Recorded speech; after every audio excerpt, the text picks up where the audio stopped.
देखो सर ने जो दो सीपी दी थी, CP1, मैंने पहली सीपी और CP2 दूसरी सीपी, उन दोनों में ज़्यादा फ़र्क नहीं था, मगर शुरुआत के जो काम था उसमें से फ़र्क था।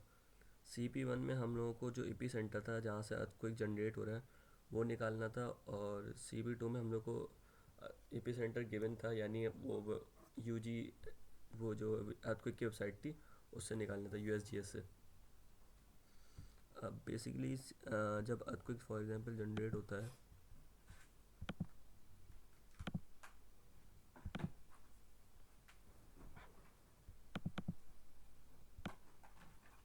फॉर एग्जांपल ये एक पॉइंट है जहाँ से अर्थक्वेक जनरेट हो रहा है, तो उसके आसपास के जितने भी इलाके होते हैं वहाँ तक उसकी वेव्स पहुँचती है। ये 10 किलोमीटर, 20 किलोमीटर, 30 किलोमीटर ऐसे करके। अब नॉर्मली अर्थक्वेक के आसपास जो होते हैं वो बहुत सारे किस्म के स्टेशंस होते हैं। ये समझो स्टेशन 1 है, स्टेशन 2 है, और ये फिर बाद में स्टेशन 3 है। इन स्टेशन का काम ये होता है कि अर्थक्वेक की इंफॉर्मेशन निकालना है, करीब में अर्थक्वेक कितना दूर आया है, या फिर किस इंटेंसिटी का आया है, या फिर किस मैग्नीट्यूड का है। ये सब इंफॉर्मेशन निकालना इन स्टेशन का काम होता है। इन स्टेशंस में जो होता है वो बेसिकली होता है सिस्मोग्राम। सिस्मोग्राम के बारे में जियोलॉजी में सुना होगा कि ये अर्थक्वेक की रीडिंग्स नोट करता है। बेसिकली जो अर्थक्वेक की रीडिंग्स होती है सिस्मोग्राम वो वेव्स की शक्ल में नोट करता है। फॉर एग्जांपल स्टेशन 1 जो अर्थक्वेक वाले पॉइंट से बहुत करीब है उसमें ज़्यादा अर्थक्वेक शो होगा, तो उसकी रीडिंग कुछ सिस्मोग्राम में वेव्स की शक्ल में शो होती है।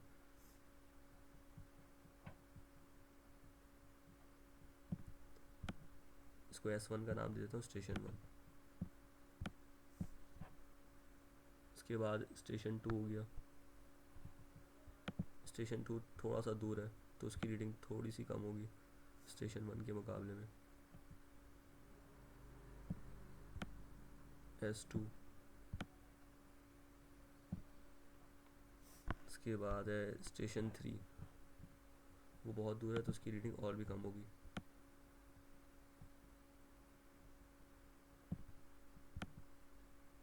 S3। तो ये ऐसे ही वेव्स की शक्ल में स्टेशंस की रीडिंग आती है। अब ज़रूरी नहीं कि अर्थक्वेक का जो एपी सेंटर है उससे स्टेशंस इतने करीब ही हों, यानी एक ही साइड पे हो, ऐसा ज़रूरी नहीं। ऐसा भी हो सकता है कि एपी सेंटर सेंटर में पड़ रहा हो तीनों स्टेशंस के,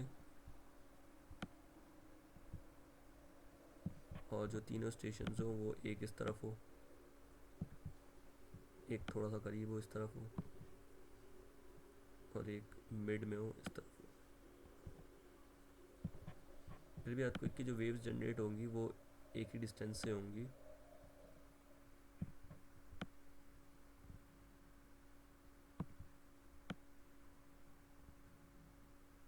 ऐसे करके तो स्टेशंस की एट द एंड रीडिंग में चेंजेस वैसी ही आएगी जैसे अगर अलग अलग साइड पे हो तब भी। खैर जो सेस्मोग्राम से स्टेशंस में रीडिंग मिलेगी वो कुछ ऐसी होगी। ये सर ने अपने नुमेरिकल्स में भी लिखवाया था कि स्टेशंस में रीडिंग्स ऐसी होंगी। और इसके अलावा उन सारे स्टेशंस की, जैसे स्टेशन A है, B और C है, जैसे स्टेशन 1 और 2 और 3 है, तो उन स्टेशंस के साथ में लोकेशन भी होगी कि कहाँ बना हुआ है। फॉर एग्जांपल अर्थक्वेक कराची के कहीं सेंटर में आया तो पहला स्टेशन जो पड़ा वो नॉर्थ नाज़ाबाद की तरफ पड़ा, दूसरा जो उससे थोड़ा सा दूर पड़ा वो नाज़ाबाद की तरफ पड़ा, और तीसरा और ज़्यादा दूर जौहर की तरफ पड़ रहा था। ऐसे करके अगर हम एरिया वगैरह अंदाज़ा लगा लें तो ऐसे करके स्टेशंस होते हैं, और स्टेशंस में हर सब की रीडिंग अलग अलग आती है। और इन्हीं स्टेशंस के इलाकों के लिहाज से हमने इसका लॉन्गिट्यूड और लेटीट्यूड का अंदाज़ा लगा लिया, यानी वो मैपिंग के ज़रिए लॉन्गिट्यूड और लेटीट्यूड जैसे यहाँ पे लिखा है, सर ने लिखवाया था। अब करना क्या होगा कि इन हर स्टेशंस के ज़रिए हम लोग इस अर्थक्वेक की सबसे पहले लोकेशन निकालेंगे, और दूसरा इस अर्थक्वेक का मैग्नीट्यूड निकालेंगे। अब सर ने जो अपने यानी पहली सीपी में जो रीडिंग्स दी थी स्टेशंस की, कि अर्थक्वेक इस स्टेशंस के बीच में आया कहीं पे, और ये सारे स्टेशंस अर्थक्वेक के आसपास ही हैं, वो कुछ ऐसी रीडिंग्स थी। ये वाली, ये स्टेशन 1 है, इसका तुम लोग देख सकते हो लॉन्गिट्यूड और लेटीट्यूड क्या है। ये बेसिकली लोकेशन बता दी इसकी साथ में। स्टेशन 2, स्टेशन 3, ये सब की लॉन्गिट्यूड और लैटिट्यूड सब लिखा हुआ है लोकेशंस के साथ। अब मैंने जैसे बताया था कि इन स्टेशंस में हम लोगों को वेव्स की रीडिंग दी गई है सिस्मोग्राम के ज़रिए कि अर्थक्वेक, और इससे हम ये पता कर सकते हैं कि अर्थक्वेक कितना दूर है और कितने एम्पलीट्यूड, कितना ज़्यादा बड़ा आया है, कितना दूर। तो पहले बता देता हूँ कैसे मालूम करते हैं। अब तुम लोग अगर गौर से देखो इसमें, तो इसमें एक टाइम पे वेव जनरेट हुई है यहाँ से, और वो वही वेव आगे जाके थोड़ी सी बड़ी वेव बन गई है, यहाँ से जनरेट हुई है, और आगे जब जहाँ सबसे बड़ी वेव आ रही है वहाँ तक लाके यहाँ पे रोक दो। ये सबसे बड़ी वेव आ रही है इस पॉइंट पे, और यहाँ से वेव जनरेट होना शुरू हुई है। तो तुम इन इन दोनों पॉइंट का टाइम नोट कर लो, यानी ये यहाँ से वेव, और जब बड़ी वेव आई तब वहाँ तक का टाइम। ये बेसिकली है, यहाँ से जो वेव आना शुरू हुई है वो वेव है S P wave, S wave नहीं सॉरी पी वेव है, वो प्राइमरी वेव। उसके बाद जो बड़ी वेव आई है थोड़ी सी, वो है एस वेव यानी सेकेंडरी वेव। और जो इन दोनों के बीच का टाइम है वो बेसिकली एस माइनस पी का टाइम डिफरेंस है। और ये टाइम डिफरेंस शो करता है कि वेव कितना दूर आई है हमसे। वो कैसे, ये बताता हूँ। अगर एस माइनस पी का डिफरेंस ज़्यादा होगा, जैसे तुम लोग देख सकते हो इस वेव में बहुत ज़्यादा डिफरेंस है एस माइनस पी में टाइम में, तो वो शो करता है कि ये जो वेव आई है वो बहुत दूर आई है, यानी इस स्टेशन से बहुत दूर वो एपिसेंटर है, ये इस चीज़ को शो करता है। जबकि अगर तुम लोग दूसरी एग्जांपल ये वाली ले लो, तो यहाँ पे पी वेव यहाँ से आई और यहाँ पे आके एस वेव आ गई। तो इस लिहाज से तुम अगर दूसरे स्टेशन की रीडिंग देखो तो थोड़ा सा पी माइनस एस का डिफरेंस छोटा है टाइम का, इन दोनों के बीच के टाइम का। तो इससे अंदाज़ा होता है कि वेव जो हमारी आई है वो करीब है, यानी एपिसेंटर जो है हमारे स्टेशन से बहुत करीब है। एक और चीज़ का अंदाज़ा लगा सकते हैं एपिसेंटर का, एक और चीज़ से, कि अगर तुम लोग ये देखो तो ये जो इसकी एस वेव है वो बहुत ज़्यादा बड़ी है, इसका एम्पलीट्यूड बहुत ज़्यादा है, जबकि इस वाले की एस वेव का एम्पलीट्यूड बहुत कम है। इससे भी अंदाज़ा होता है कि स्टेशन 2 एपिसेंटर से करीब है और स्टेशन 1 एपिसेंटर से बहुत दूर है। खैर, अब मैं बताता हूँ कि एस माइनस पी टाइम जो है इन दोनों के बीच में टाइम है, इससे हम लोग डिस्टेंस कैसे निकाल सकते हैं। ये नीचे तुम लोगों को दूसरे सर अहमद की सीपी को उसमें स्टेटमेंट में ये स्केलिंग मिली होगी। इस स्केलिंग के मुताबिक हम लोग सबसे पहले डिस्टेंस निकाल सकते हैं कि हमारे स्टेशन से एपिसेंटर कितना दूर है। अगर तुम लोग पहले का टाइम देखो तो ये 12 बज के काफ़ी ख़राब टाइम आ रहा है, मैं कुछ मोबाइल से पढ़ के बता देता हूँ।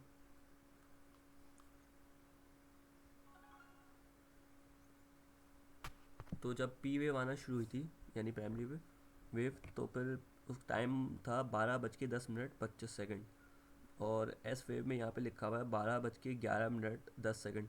अगर इन दोनों के बीच का टाइम डिफरेंस तुम लोग निकालोगे तो ये बनेगा तकरीबन 45 सेकेंड्स, यानी एस और पी का जो डिफरेंस है वो 45 सेकेंड्स है। तो इससे हम स्टेशन 1 एपिसेंटर से कितना दूर है वो निकालते हैं।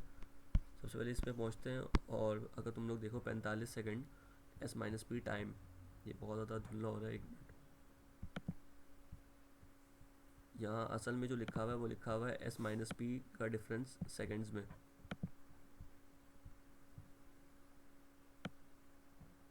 सही है। और यहाँ पे लिखा हुआ है किलोमीटर्स, ये दोनों जो स्केलिंग है वो किलोमीटर्स और एस माइनस पी के। अगर तुम लोग अपने खुद से स्टेटमेंट निकाल के देखो तो उसमें ये सब कुछ बना हुआ है। तो 45 सेकंड जो है वो 50 सेकंड और 40 सेकंड के बीच में, जो ठीक यहाँ पे आ रहा है। और यहाँ पे जो डिस्टेंस लिखा हुआ है किलोमीटर्स में वो था 400 किलोमीटर। यानी तो हम लोग इससे अंदाज़ा लगा सकते हैं कि हम लोग का जो यानी स्टेशन 1 है वो एपिसेंटर से 400 किलोमीटर दूर है, सही है, इसकी रीडिंग के ज़रिए। अब दूसरी चीज़ निकालना ये बताता हूँ कि अब हमें हर स्टेशन की एम्पलीट्यूड में निकालना है। जैसे मैंने बताया था ये स्टेशन बहुत दूर है तो उसका एम्पलीट्यूड भी बहुत छोटा है इसकी वेव का। एम्पलीट्यूड बेसिकली क्या है, हाईएस्ट वेव का, यानी एस वेव ज़्यादातर हाईएस्ट होती है, हाईएस्ट वेव का हम लोगों को वेव लेंथ तो नहीं, एम्पलीट्यूड निकालना है, यानी वो वेव कितनी ऊंची है यानी लंबी आ रही है। और वो एम्पलीट्यूड बेसिकली हम लोग को इस स्केलिंग के ज़रिए निकालना है।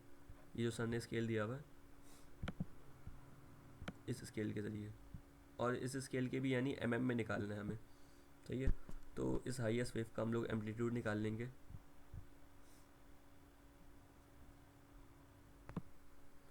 मेरा जो एम्पलीट्यूड आया था स्टेशन 1 की वेव का वो आया था 12 mm, यानी 12 mm पहली स्टेशन की का एम्पलीट्यूड है। और पहले स्टेशन की जो S-P है वो हम लोग को 45 सेकंड्स आया था, जिसके मुताबिक हम लोग का जो पहले स्टेशन है वो एपिसेंटर से अगर हम स्केल में देखें तो वो 400 किलोमीटर दूर है। अब एम्पलीट्यूड पे आते हैं। 12 mm यहाँ पे अगर तुम देखो तो वो 10 से थोड़ा ऊपर है, ये असल में 10 है। काफ़ी ब्लर आ रही है पिक्चर, मगर फिर भी खैर ये 10 है इधर, इससे थोड़ा सा ऊपर यहाँ पे 12 mm है। ये 12 mm हो गया हम लोग का पॉइंट, और यहाँ पे हम लोग का था 45 सेकंड वाला पॉइंट। अब हम लोग क्या करना है, इन दोनों पॉइंट को मिलाना है, स्ट्रेट लाइन बना के मिलाना है इन दोनों पॉइंट को। ऐसे करके ये दोनों पॉइंट स्ट्रेट लाइन में मिल जाएंगे। अब ये दोनों पॉइंट जब स्ट्रेट लाइन में मिलेंगे तो वो बीच में जो एक टेबल है ये वाला, ये बेसिकली टेबल है मैग्नीट्यूड का, उससे पास करेंगे। और मैग्नीट्यूड की टेबल में ये लोग जहाँ से पास करेंगे उस पॉइंट को हम लोग को नोट कर लेना है। यहाँ पे जो बेसिकली ये लोग पास कर रहे हैं, ये लोग ये सब पास कर रहे हैं 5.5 मैग्नीट्यूड से।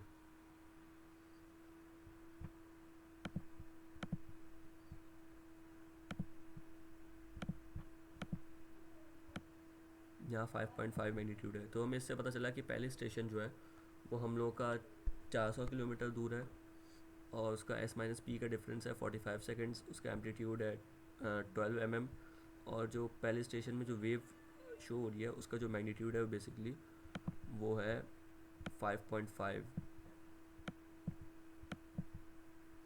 ये हमने पहले स्टेशन की सारी रीडिंग निकाल ली। इसी तरह तमाम स्टेशन की रीडिंग निकालना है कि उसका सबसे पहले S-P का टाइम डिफरेंस निकालना है, और उस टाइम डिफरेंस को इस्तेमाल करते हुए इस स्केल से उसका डिस्टेंस निकाल लेंगे। यानी जहाँ पे टाइम डिफरेंस आ रहा हो, फॉर एग्जांपल 10 और 20 के बीच में टाइम डिफरेंस 15 आ रहा है, तो हमने इस स्केल में यहाँ पे लिखा हुआ है 100, और ऊपर लिखा हुआ है 200। 200 और 200 के बीच में 121 या 130 इस तरफ होगा। तो इस लिहाज से हम लोग टाइम डिफरेंस निकालने के ज़रिए डिस्टेंस निकाल लेंगे। 120 किलोमीटर दूर एपिसेंटर है स्टेशन से। इस तरह हम लोग को टाइम डिफरेंस के ज़रिए डिस्टेंस निकाल लेंगे। दूसरा हम लोग को क्या करना है कि उस वेव का एम्पलीट्यूड निकालना है। वो जो वेव की रीडिंग आई होगी उसमें जो हाईएस्ट वेव होगी यानी हमारी S वेव, उसको हम लोग ने जो सर का दिया हुआ स्केल है ऊपर वाला, ये इसके ज़रिए हम लोग उसके मेजरमेंट्स करेंगे और mm में उसका एम्पलीट्यूड निकाल लेंगे। फॉर एग्जांपल जो स्टेशन 2 की थी मैंने जब निकाला था तो उसकी तकरीबन 111 mm में आ रही थी, जिसकी रीडिंग कुछ यहाँ पे आ रही थी टॉप पे। यानी ये स्केल तो खैर ख़त्म हो गया, मगर अगर हम अंदाज़न लगाए तो उस टॉप पे आ रही थी। उसका S-P भी तकरीबन 25 के करीब आया था यहाँ पे जब मैंने निकाला था। तो उस लिहाज से अगर हम इन दोनों को मिलाएं तो ये दोनों भी 5.5 mm, 5.5 mm कह रहा हूँ, सॉरी 5.5 मैग्नीट्यूड से पास करेंगे। तो उस लिहाज से हमें पता चल गया कि स्टेशन 2 की में जो वेव शो हो रही है वो तकरीबन इससे 220 किलोमीटर दूर थी। अगर हम इस वाले टेबल को देखें, इस वाले टेबल कह रहा हूँ, सॉरी इस वाले स्केल को देखें, और उसके जो एम्पलीट्यूड था वो 111 था, और उसका भी मैग्नीट्यूड 5.5 था। नॉर्मली जो हम लोग को स्टेशन सारे दिए गए हैं वो सारे एक ही एपिसेंटर के लिए दिए गए हैं, तो इस लिहाज से तो सबका जो मैग्नीट्यूड आएगा वो हम लोग का सेम आएगा, 5.5 आएगा। बाकी सबका एम्पलीट्यूड और जो S-P का डिफरेंस है जिससे हम डिस्टेंस निकालेंगे, डिस्टेंस तो चेंज होगा जैसे मैं बता चुका हूँ कि डिस्टेंस सबका अलग अलग ही होगा, कोई अगर दूर होगा कोई करीब होगा, और डिस्टेंस के लिहाज से एम्पलीट्यूड बदलेगा, बाकी मैग्नीट्यूड सबका सेम ही होगा। इसी तरह हम लोग तीसरे स्टेशन की भी रीडिंग निकालेंगे, और फॉर एग्जांपल तीसरे स्टेशन का जो एम्पलीट्यूड और मैग्नीट्यूड आया वो सब ऐसे करके पास कर गया। और क्योंकि हम लोगों ने एक ही एपिसेंटर यानी जो एक ही अर्थक्वेक आया था उसी की रीडिंग्स निकाली हैं, तो इस तरह वो भी 5.5 से पास करेगा, और चौथे में भी यही होगा, चौथा भी 5.5 से पास करेगा। इस तरह तमाम अर्थक्वेक जो रीडिंग देंगे वो मैग्नीट्यूड 5.5 देंगे। हमें जो हम लोग का गिवन अर्थक्वेक है उसका मैग्नीट्यूड तो पता चल गया वो 5.5 है। अब हम उसकी यानी लोकेशन कैसे निकालेंगे कि वो किस जगह लोकेट करता है। क्योंकि ये भी ज़रूरी है लोकेशन किस जगह लोकेट करता है। तो उसके लिए है कि हम लोग एक ग्राफ बनाएंगे।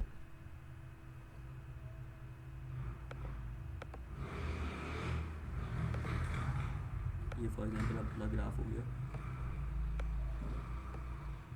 इस पे हम एक्स एक्सिस को ले लेंगे लैटिट्यूड,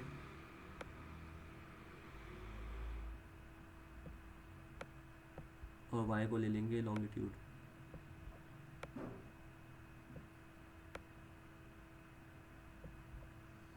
इस ग्राफ में सबसे पहले तो हम लोग जो अपने स्टेशंस थे चारों यानी स्टेशंस, मिनिमम 3 चाहिए होते हैं स्टेशंस किसी भी अर्थक्वेक की एग्जैक्ट लोकेशन निकालने के लिए। और यहाँ पे जैसे हम लोग को 4 गिवन है, तो हम लोग चारों स्टेशंस की जो रीडिंग है इस ग्राफ में प्लॉट कर देंगे लैटिट्यूड और लॉन्गिट्यूड के ज़रिए। जैसे हम लोग फर्स्ट ईयर में एक्स और वाई ग्राफ में प्लॉट करते थे। पहले स्टेशंस की जो रीडिंग है वो जो फॉर एग्जांपल यहाँ पे आ रही है, लैटिट्यूड और लॉन्गिट्यूड उसका यहीं पे लिख दिया एक्स और वाई करके।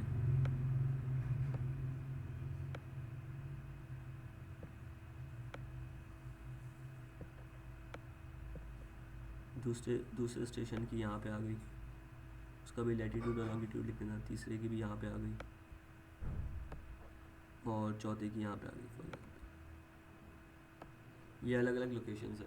अब हम लोगों को हम लोगों ने जो उस मेथड से निकाला था, इस स्केलिंग से हमने एस माइनस पी का डिफरेंस निकाला था, तुम लोग याद होगा। और एस माइनस पी के डिफरेंस के ज़रिए हम लोगों को डिस्टेंस मिले थे कि आपका जो अर्थक्वेक है यानी जो आपका एपिसेंटर है वो आपके स्टेशन से कितना दूर है।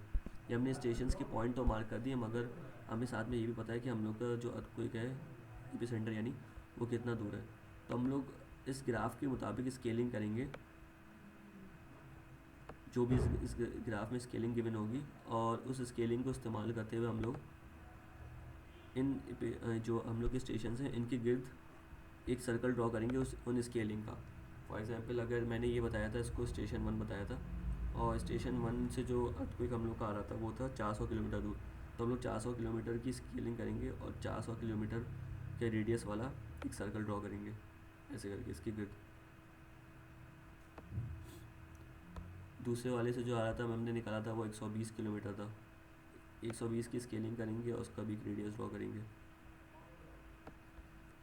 तीसरे वाले से समझो 500 आ रहा था, उसकी स्केलिंग करेंगे और उसका भी रेडियस ड्रॉ करेंगे, रेडियस का सर्कल ड्रॉ करेंगे। और चौथे वाले की तुम लोग समझो उसका भी 400 आ रहा था, चौथे वाले।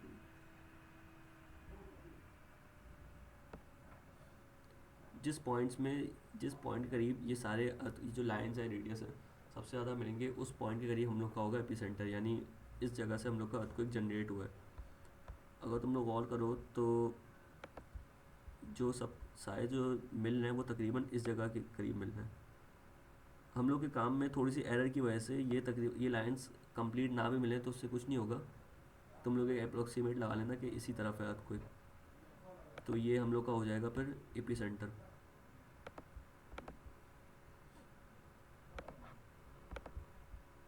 इसको अलग कलर से शो कर देता हूँ। ये हो गया अपना एपिसेंटर इस पॉइंट पे, यानी सारी जो लाइंस है करीब करीब इसी से गुजर रही है, इसी पॉइंट से। अपना हो गया एपिसेंटर। अब इसी ग्राफ को इस्तेमाल करते हुए हम इस एपिसेंटर के लॉन्गिट्यूड और लैटिट्यूड्स निकाल लेंगे।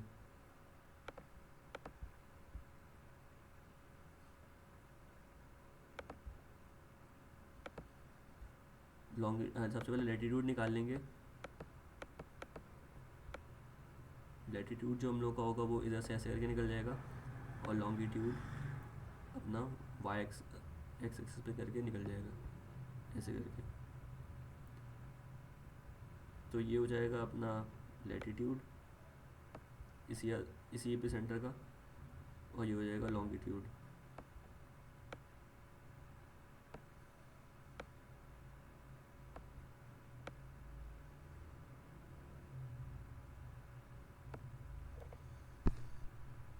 ये लॉन्गिट्यूड हो गया इसका, और एक लैटिट्यूड हो गया।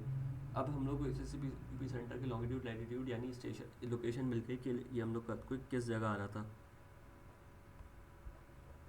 तो पहली सीपी में जो डिफरेंस था वो इसी का था कि हम लोग को एपिसेंटर की लोकेशन खुद से निकालनी थी। ये हम लोग को एपिसेंटर की लोकेशन यहाँ से मिल गई, और इसके साथ एपिसेंटर का मैग्नीट्यूड भी मिल गया कि कितने मैग्नीट्यूड का आ रहा था। बस यही डिफरेंस था।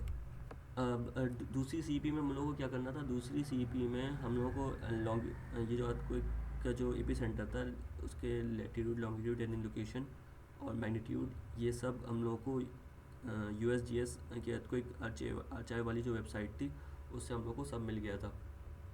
डायरेक्ट हम लोग अर्थक्वेक की लोकेशन दे दी गई थी और इसके साथ इसकी डेप्थ भी हम लोग को मालूम थी, क्योंकि उस वेबसाइट पे पास डाटा से अर्थक्वेक और उसकी इंफॉर्मेशन जितनी वो मिल जा रही थी। जबकि पहले सीपी में हम लोगों को जो मिल रही थी वो मिल रही थी अर्थक्वेक की लोकेशन और इसका मैग्नीट्यूड, जबकि उसकी डेप्थ नहीं मिल रही थी। सर ने उसकी डेप्थ अज्यूम करने को बोल दिया था कि 10 से 15 किलोमीटर उसकी डेप्थ अज्यूम कर लेंगे। तो जब हम लोग को दूसरी सीपी में इसकी इस बार यानी एपी सेंटर के साथ उसकी लोकेशन डेप्थ और मैग्नीट्यूड भी मिल गया, तो हम लोग को जो सर ने डाटा टेबल दिया था जिसके ज़रिए सबके इलाके दिए थे, फॉर एग्जांपल मैं एक इलाके की बात करता हूँ, मलीर डिस्ट्रिक्ट। तो हम सबसे पहले अपना जो एपी सेंटर है उसका डिस्टेंस निकालेंगे मलीर डिस्ट्रिक्ट से कि उसके इन दोनों के बीच में डिस्टेंस कितना है। फॉर एग्जांपल अर्थक्वेक गया था सिंध के किसी इलाके में और मलीर डिस्ट्रिक्ट है कराची के एक इलाके में, तो इन दोनों के बीच का जो डिस्टेंस निकलेगा वो हम लोग का हो जाएगा रप्चर डिस्टेंस।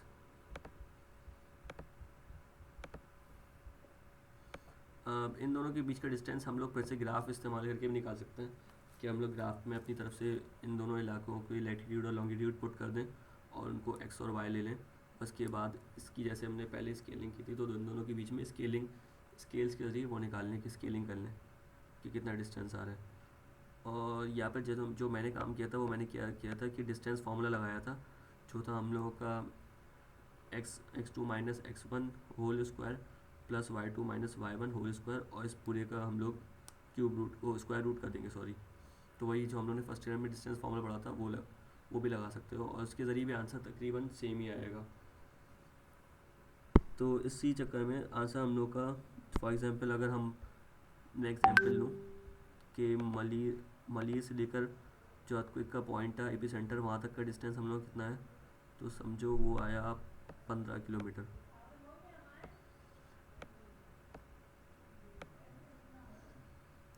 तो जो हम लोग को अर्थक्वेक पास डाटा से मिला था वो 15 किलोमीटर था, हमारे जो गिवन हम लोग को डिस्ट्रिक्ट दिया था उससे। अब हम रप्चर डिस्टेंस यानी 15 किलोमीटर, इसके अलावा जो हम लोग को डेप्थ मिली थी USGS की वेबसाइट से वो भी तुम लोग समझो 10 किलोमीटर थी, वो सब वेबसाइट से मिलेगी 10 किलोमीटर। और बाकी अर्थक्वेक की इन्फॉर्मेशन यानी उसका बाकी जो मैग्नीट्यूड था वो निकाल लेंगे।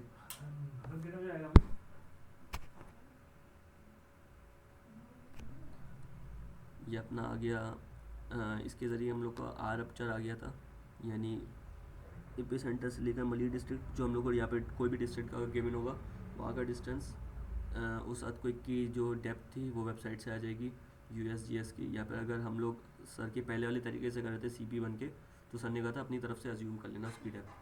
बाकी जो M था वो भी उस USGS की वेबसाइट में गिवन होगा हम लोग को कि उसके इस मैग्नीट्यूड का को गया था, वो भी निकाल लेंगे। या फिर अगर तुम पहले वाली तरीके से कर रहे हो तो फिर हम लोग का जो M आया था वो इसी के ज़रिए आ गया था, इस स्केल को यूज़ करते हुए जो था 5.5। तो हमने अपना R, H और M यूज़ करते हुए हम इसका PGA निकालेंगे। तो हम लोग PGA का फॉर्मूला देख लो, ln PGA equals to 0.2418 plus 1.414 M यहाँ पे मैग्नीट्यूड है, प्लस y1 और प्लस y2 और पूरा आगे तक y1 और y2 0 था, plus y3 minus 2.552 ln R rupture वही डिस्टेंस था जो हम लोग का 15 किलोमीटर आ रहा था एपी सेंटर से अपने डिस्ट्रिक्ट तक यानी मलीर, प्लस 1.7818 एक्सपोनेंट 0.554 एम फिर से यानी मैग्नीट्यूड, प्लस 0.0068 एच यहाँ पे डेप्थ फिर से, या तो वो अज्यूम की थी हम लोगों ने, या फिर अगर हम लोगों ने पहले तरीके से की CP बन के और CP की 2 के तरीके से अगर की तो USGS की वेबसाइट के मुताबिक हम लोग को डेप्थ मिल जाएगी जो हमने 10 किलोमीटर ली है। खैर वैसे तो इसका इस्तेमाल करते हुए हम लोग अपना PGA निकालेंगे। इसके बाद हम लोग का ZT है, ZT भी 0 का मतलब 0 लेंगे हम लोग, सर ने बोला था। हम लोग का ln PGA आ जाएगा। ln PGA की जो नॉर्मल वैल्यू थी, जैसे अगर मेरी अपनी बताऊं तो वो आ रही थी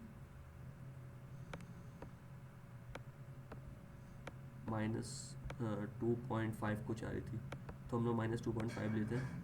इसी L N P G L N को दूसरी तरफ भेजेंगे तो वो इसका यानी इन्वर्स हो जाएगा, तो एक्सपोनेंट बन जाएगा, तो ये हो जाएगा एक्सपोनेंट -2.5। तो इसी में मेरी भी वैल्यू आ रही थी P G A equals to P G A equals to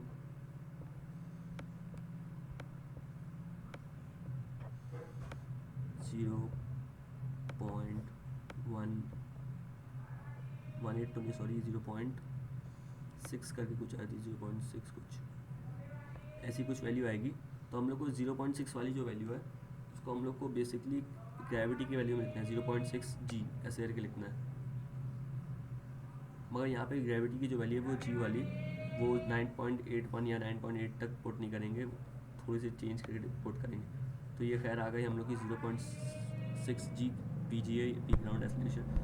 इस 0.6 जी को इस्तेमाल करते हैं हम लोग आई इंटेंसिटी निकाल लेंगे। वैसे तो इंटेंसिटी का कोई फॉर्मूला नहीं होता, वो ऑब्जर्व की जाती है।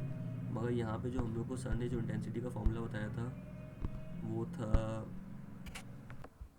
ये हम लोग का इंटेंसिटी के लिए फॉर्मूला है I equals to 1.51 plus 2.24 log of 10 P G A. यहाँ पे जो पी जी ए था हम लोग ये वाली पुट कर देंगे जो था हम लोग का 0.6 जी, मगर यहाँ पे जी की जगह पुट करेंगे 980, जी इक्वल्स टू 980, यानी हम लोग की वैल्यू जो हो जाएगी वो 0.6 मल्टीप्लाई बाई 980 हो जाएगी। हम लोग इस पूरे को सॉल्व करते हुए हम लोग आई की वैल्यू निकाल लेंगे। तो अगर हम लोग इस पूरे को सॉल्व करें और एग्जांपल लें तो हम लोग की आई की वैल्यू फॉर एग्जांपल समझो वो आ गई 5.6, ये हम लोग की आई की वैल्यू आई 5.6। इसी 5.6 वाली आई की वैल्यू को हम लोग राउंड ऑफ कर देंगे तो ये हो जाएगी बराबर 6 के। तो हम लोग इसका मतलब अब इंटेंसिटी आ गई 6 लेवल की इंटेंसिटी है मलीर तक, यानी जो अर्थक्वेक आ रहा है अपने एपी सेंटर से वो मलीर तक यानी अपने डिस्ट्रिक्ट तक 6 लेवल की इंटेंसिटी से यानी अफेक्ट कर रहा है। अब इसी इंटेंसिटी को इस्तेमाल करते हुए इंटेंसिटी 6 को इस्तेमाल करते हुए हम लोग अपना डैमेज प्रोबेबिलिटी मैट्रिक्स बनाएंगे।